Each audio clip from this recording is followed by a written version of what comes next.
जय हिंद दोस्तों। आज हम डिस्कस करने जा रहे हैं पूर्वालोकन की सीरीज। जो पूर्वालोकन है हमारा जो घटना चक्र उसको आज हम डिस्कस करेंगे और ये डिस्कशन कंटिन्यू चलता रहेगा। जैसे कि हम जो ज्योग्राफी का घटना चक्र है यानी भूगोल का, तो उसमें भारतीय भूगोल और विश्व भूगोल दे रखा है, तो हम उसे डिस्कस करेंगे। तो टॉपिक वाइज डिस्कस करेंगे, ठीक है। तो ये यूपीपीसीएस जो एग्ज़ाम है, जो स्टेट लेवल का जो एग्ज़ाम है, ठीक है। यूपीपीएससी हो गया, बीपीएससी हो गया और यूपीपीएससी हो गया। और जो एससीओ की जो एग्ज़ाम है एससीओ का, तो उससे रिलेटेड ये पूर्वालोकन सीरीज चलाई जा रही है। तो आप लोग इसे मतलब ऑनलाइन ज्वाइन कर सकते हैं। इसका कोई ना फ्री ऑफ कॉस्ट है। तो आपको ये क्लासें यूट्यूब पर अवेलेबल कराई जा रही हैं, तो आप इन्हें देखते रहें। और इन क्लासों से बहुत फ़ायदा होने वाला है। और इन क्लासों में जो पूर्वालोकन में जो क्वेश्चन दे रखे होते हैं उन्हें भी डिस्कस करेंगे, और जो टॉपिक दे रखा होता है तो उसे भी डिस्कस करेंगे, ठीक है। तो आज हम एक टॉपिक के बारे में बात करेंगे जो भारत का परिचय है, तो उसके बारे में बात करेंगे। इंडियन वो इंडिया का जो इंट्रोडक्शन है उसके बारे में आज हम बात करेंगे, ठीक है। तो आप शुरू से लेके अंत तक इस पूर्वालोकन सीरीज में बने रहिए।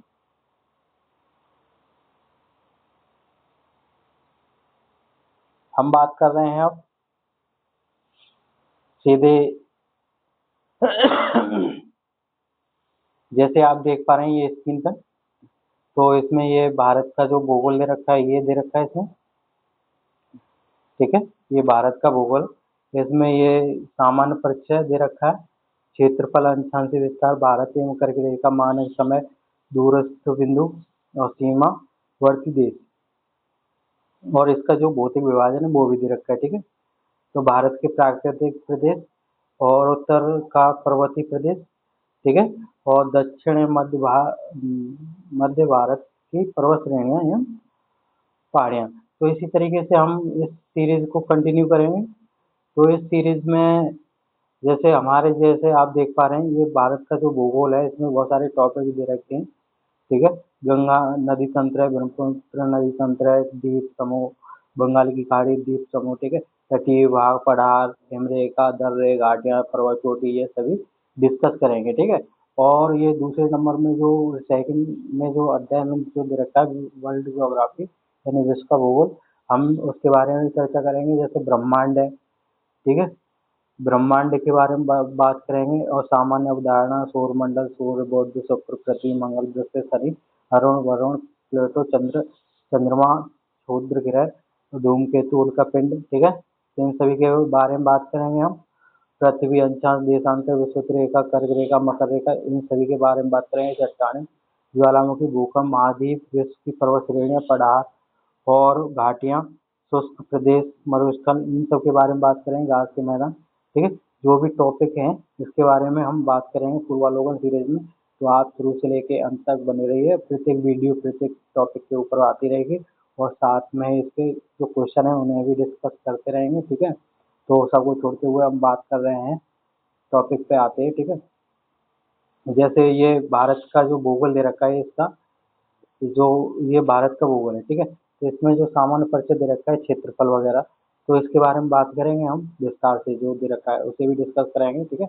और साथ ही हम क्वेश्चनों को डिस्कस करेंगे, ज़्यादा क्लास लंबी नहीं करेंगे, ठीक है। तो हो सकता है हम दूसरी क्लास में ये क्वेश्चन को डिस्कस कर लें, और पहली क्लास में ये जो इंट्रोडक्शन दे रखा है विस्तार से इसमें भारत का, तो इसके बारे में भी चर्चा करेंगे। ये जो सारा दे रखा है इसके बारे में, ठीक है। तो आप शुरू से लेकर अंत तक बने रहिए। तो जैसे इसके वो जो क्वेश्चन है, इन क्वेश्चनों को भी हो सकता है दूसरी वीडियो में डिस्कस कर लें, नहीं तो इसमें कोशिश करेंगे इसमें डिस्कस करने की, ठीक है।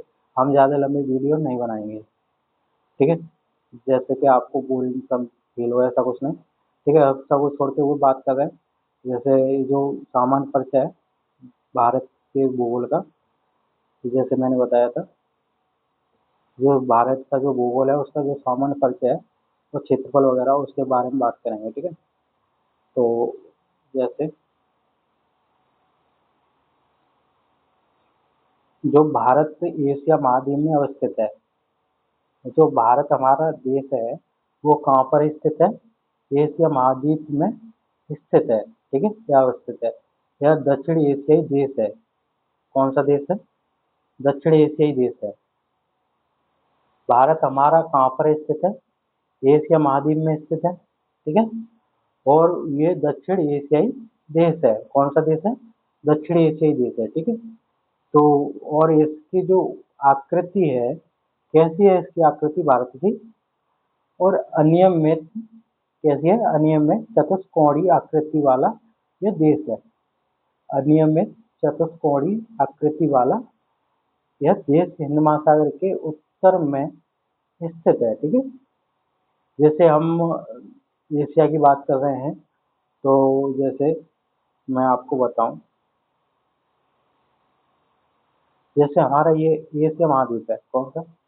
ये हमारा एशिया महाद्वीप है, ठीक है। ये जैसे ये यहाँ से लेके ये चाइना वगैरह, ये चाइना वगैरह का जो हिस्सा है, एशिया सबसे बड़ा महाद्वीप है। तो इसके अंतर्गत आने वाले जो देश हैं, तो ये एशिया का जो भाग है थोड़ा 19, तो इसमें जो हमारा एशियाई देश, एशिया में हमारा कौन सा देश स्थित है? भारत देश स्थित है। कौन से द्वीप में स्थित है? एशिया महाद्वीप में स्थित है, ठीक है। तो ये कौन से एशिया में स्थित है? अ,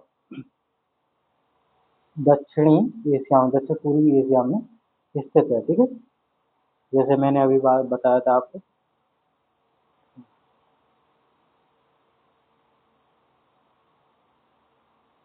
यानी दक्षिणी एशिया में स्थित है। जो देश है हमारा भारत दक्षिणी एशिया में स्थित है, ठीक है। तो चतुष्कोणीय आकृति है इसकी। आकृति की बात की जाए, कैसी आकृति है? चतुष्कोणीय आकृति है। और आकृति वाला यह देश है हिंद महासागर, यानी चतुष्कोणीय आकृति वाला हमारा देश है, ठीक है। तो हिंद महासागर के उत्तर में स्थित है। जैसे मान लीजिए जो हमारा जो देश है हमारा, और यहाँ पे हमारे हिंद महासागर है, तो हिंद महासागर अगर दिशा डिनोट करें हम, तो ये वाला कौन सा, ये हो गया उत्तर दिशा होगी ना हिंद महासागर की। तो हिंद महासागर के उत्तर में ये हमारा भारत देश स्थित है, ठीक है। तो अब इसके अंशांशी विस्तार, जो भारत का जो अंशांशी विस्तार है,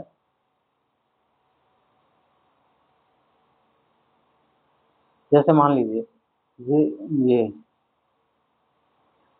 अंशांशी विस्तार के दृष्टिकोण से, ठीक है, जो अंशांशी विस्तार के दृष्टिकोण से भारत उत्तरी गोलार्ध में और तथा देशांतर विस्तार के दृष्टिकोण से पूर्वी गोलार्ध में स्थित है। तो मान लीजिए जो हमारा ये गोलार्ध है, ठीक है। अब इस गोलार्ध में ये हमारी भूमध्य रेखा है। क्या? भूमध्य रेखा। ये ऊपर वाला तुम्हारा उत्तरी ध्रुव है। कौन सा है? उत्तरी गोलार्ध है।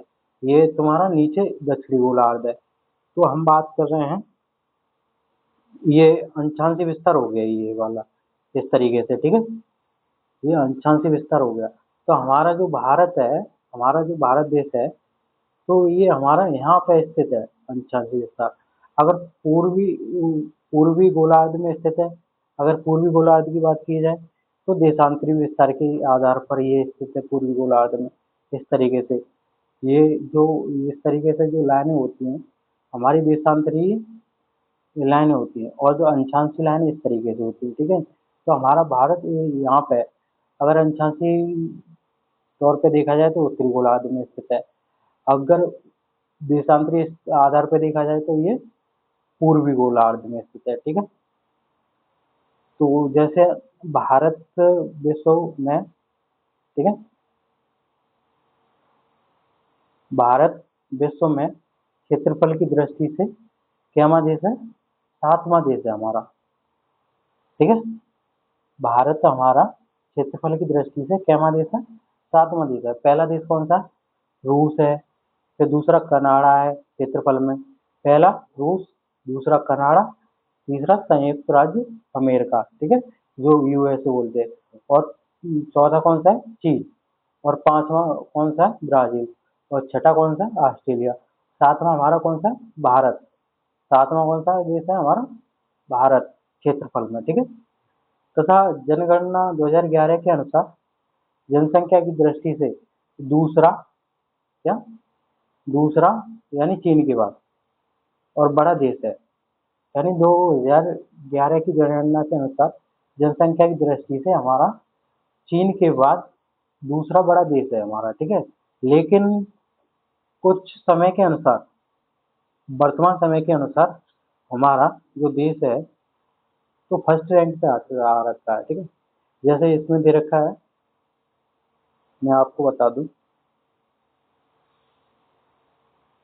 जैसे ये यूनाइटेड नेशन पॉपुलेशन फंड, ठीक है, के द्वारा जारी state of world population 2023 report के अनुसार चीन मुख्य, यानी चीन को पीछे छोड़ते हुए, कैसे, चीन को पीछे छोड़ते हुए 2011 की जनगणना के अनुसार हमारा जो देश था दूसरे स्थान पर था। लेकिन जो 2023 की जो रिपोर्ट आई है, किसके, जो यूएनएफपीए की जो रिपोर्ट आई है उसके अनुसार 2023 में, तो चीन को पीछे छोड़ते हुए भारत दुनिया का सर्वाधिक आबादी वाला देश बन गया है, ठीक है, सर्वाधिक आबादी वाला देश बन गया। कौन कौन बन गया, भारत हमारा दुनिया का सर्वाधिक आबादी वाला देश बन गया है। जबकि स्टेट ऑफ वर्ल्ड पॉपुलेशन 2025 की रिपोर्ट के अनुसार भारत की जनसंख्या, ठीक है, भारत की जनसंख्या कितनी है, 1463.9 मिलियन है, ठीक है, कितनी है, 1463.9 मिलियन है, यानी 9 मिलियन, 1463.9 मिलियन है। जनसंख्या जबकि चीन की जनसंख्या 1416.1 मिलियन हो गई है, ठीक है। तो कहने का मतलब यह है कि भारत की जो जनसंख्या है 1400 भारत की जो जनसंख्या 1463.9 मिलियन है, जबकि चीन की जो जनसंख्या है 1416.1 मिलियन हो गई है। अर्थात भारत की जनसंख्या चीन से 47.8 मिलियन अधिक हो गई है। चीन से कितनी जनसंख्या हमारी अधिक हो गई है, 47.8 मिलियन अधिक हो गई है। लेकिन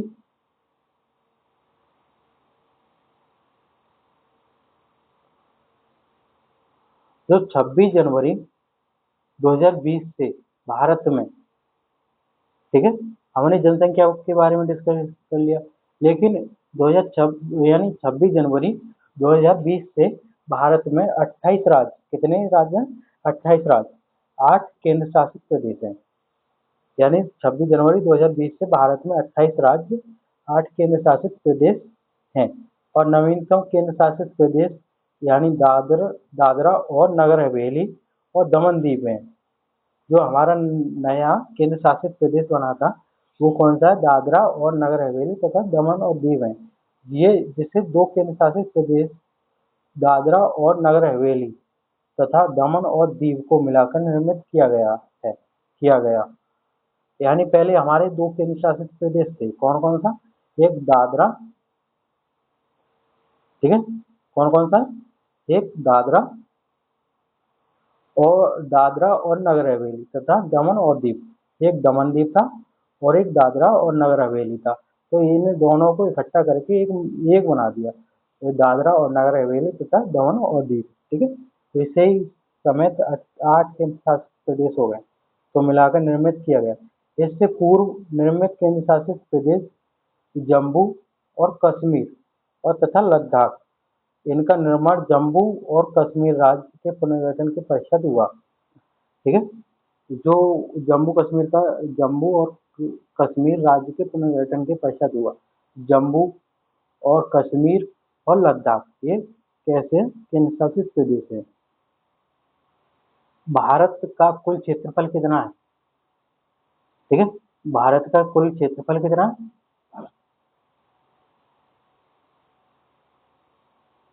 भारत का कुल क्षेत्रफल कितना है? 32,87,263 है।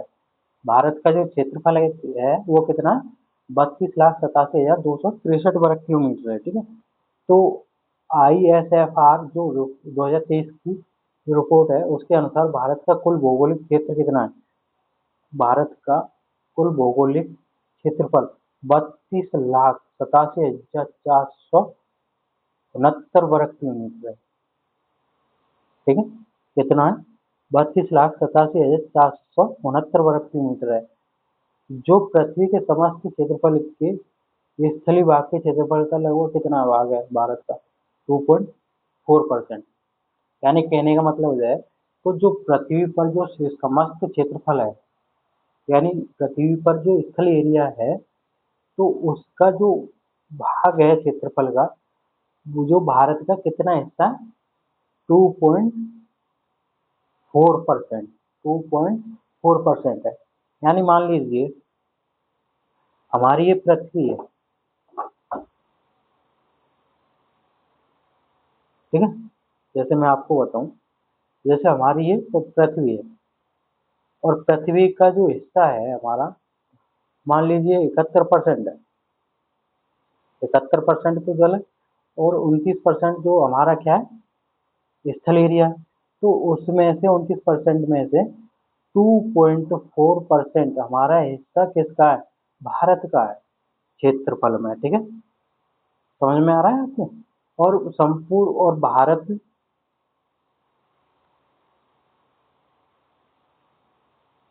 जैसे मैं आपको बता दूं, भारत में संपूर्ण विश्व की, ये जो भारत में जो जनसंख्या है, भारत में जो जनसंख्या निवास कर रही है, तो विश्व की कितनी परसेंट है? 17.5% है 2011 की जनगणना के अनुसार। ठीक है, ये उसके आंकड़े। लेकिन 2025 में लगभग कितनी जनसंख्या निवास कर रही है? 17.78% जनसंख्या निवास कर रही है प्रेजेंट टाइम में। ठीक है। वर्ल्ड की जो जनसंख्या है, इंडिया के अंदर कितनी जनसंख्या निवास कर रही है वर्ल्ड की? 17.78%। ठीक है, 2025 के अकॉर्डिंग।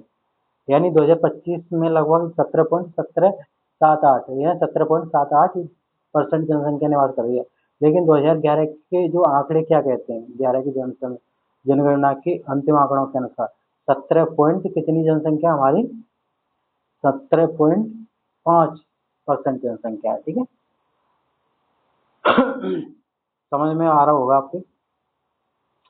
अब बात कर रहे हैं हम, जो भारत का जो विस्तार है हमारा, भारत की जो मुख्य भूमि का जो विस्तार है, यानी मान लीजिए हमारा ये भारत है। ठीक है। जैसे मैं आपको बताऊं, जैसे हमारा ये क्या है?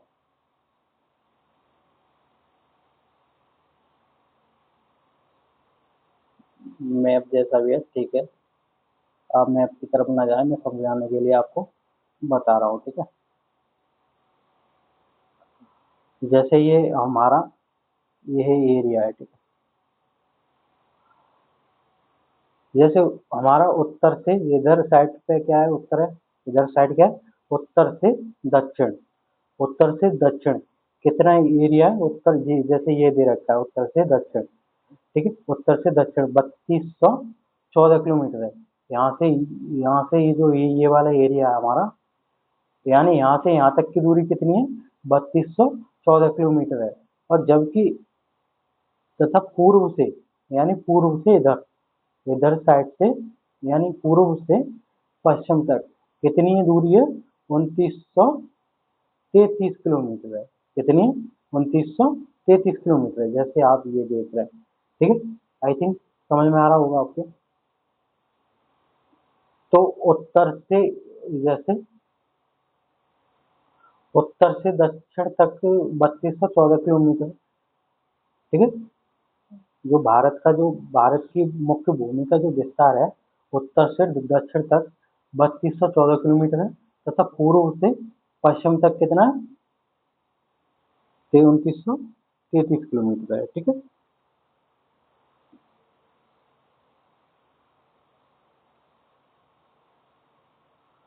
और ये भी दे रखा है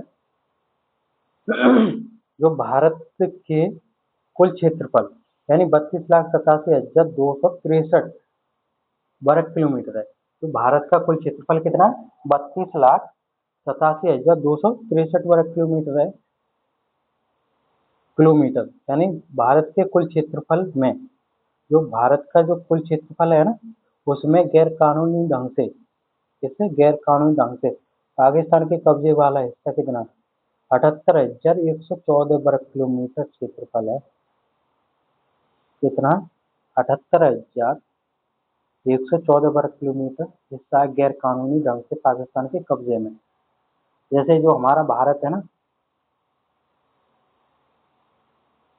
जो भारत है, मैप की तरफ ना जाए, मैं समझाने के लिए बना रहा हूँ। ठीक है जी, ये भारत है हमारा, इसका जो क्षेत्रफल है वो कितना? 32,87,263 वर्ग किलोमीटर। लेकिन गैर कानूनी ढंग से पाकिस्तान के कब्जे में हमारा इंडिया का जो हिस्सा है वो कितना है? ये वाला हिस्सा ही जब्त है। ठीक है, यानी 78,114 वर्ग किलोमीटर है। और पाकिस्तान द्वारा गैर कानूनी ढंग से चीन को दिया गया हिस्सा कितना है? पाकिस्तान द्वारा यानी इंडिया का जो हिस्सा है 78,114 वर्ग किलोमीटर है। ठीक है, तो उसमें से पाकिस्तान द्वारा के गैर कानूनी ढंग से चीन को कितना हिस्सा दे दिया गया है? 5,180 वर्ग किलोमीटर इसका क्षेत्रफल है, चीन को उसने दे दिया है गैर कानूनी ढंग से। ठीक है, गैर कानूनी ढंग से चीन के कब्जे वाला वर्ग किलोमीटर है कितना? 37,555 वर्ग किलोमीटर है। समझ में आ रहा है आपको? यानी जो हमारा भारत का जो क्षेत्रफल है 32,87,263 वर्ग किलोमीटर, उसमें से गैर कानूनी ढंग से पाकिस्तान के कब्जे में कितना हिस्सा है इंडिया का? 78,114 वर्ग किलोमीटर है। उसमें से पाकिस्तान द्वारा गैर कानूनी ढंग से चीन को दिया गया हिस्सा कितना है? 5,000 कितना? 5,180 वर्ग किलोमीटर है। जबकि क्षेत्र है, ठीक है, 5,180 वर्ग किलोमीटर का क्षेत्र है। और गैर कानूनी ढंग से चीन के कब्जे वाला यानी गैर कानूनी ढंग से तो उसने पाकिस्तान ने उसको दे दिया हिस्सा 5,180 वर्ग किलोमीटर। और जबकि गैर कानूनी ढंग से चीन के कब्जे वाला हिस्सा कितना है इंडिया का?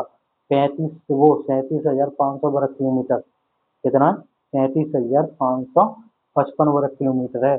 कुछ प्रमाणिक स्रोतों से 38,000 वर्ग किलोमीटर क्षेत्र शामिल है। ठीक है, क्षेत्र शामिल है। तो वर्ग वर्ष 2011 की जनगणना के अनुसार के अंतिम आंकड़ों के अनुसार गांव की जनसंख्या कितनी हमारी? यानी जो भारत जो वर्ष 2011 की जो जनगणना हुई थी उसमें भारत के अंदर गांव की जनसंख्या कितनी है? 6,00,000 कितनी है? 6,40,932। ठीक है, कितने गांव हैं भारत के अंदर 2011 की जनगणना के अनुसार? 6,40,932 वो सॉरी 6,40,932 गाँव हैं 2011 की जनगणना के अनुसार भारत के अंदर। ठीक, तो आई होप आपके समझ में आया होगा। तो और इस वीडियो के अंतर्गत आज के लिए इतना ही, और नेक्स्ट वीडियो में जो इससे संबंधित जो क्वेश्चन है वो नेक्स्ट वीडियो में डिस्कस करेंगे। ओके, तो धन्यवाद। और हाँ, दोस्तों के साथ वीडियो को शेयर जरूर कर देना जिससे उन्हें अभी फायदा हो, और चैनल पर नए आए हैं तो चैनल को सब्सक्राइब कर लेना। ठीक है, धन्यवाद, अपना ख्याल रखना।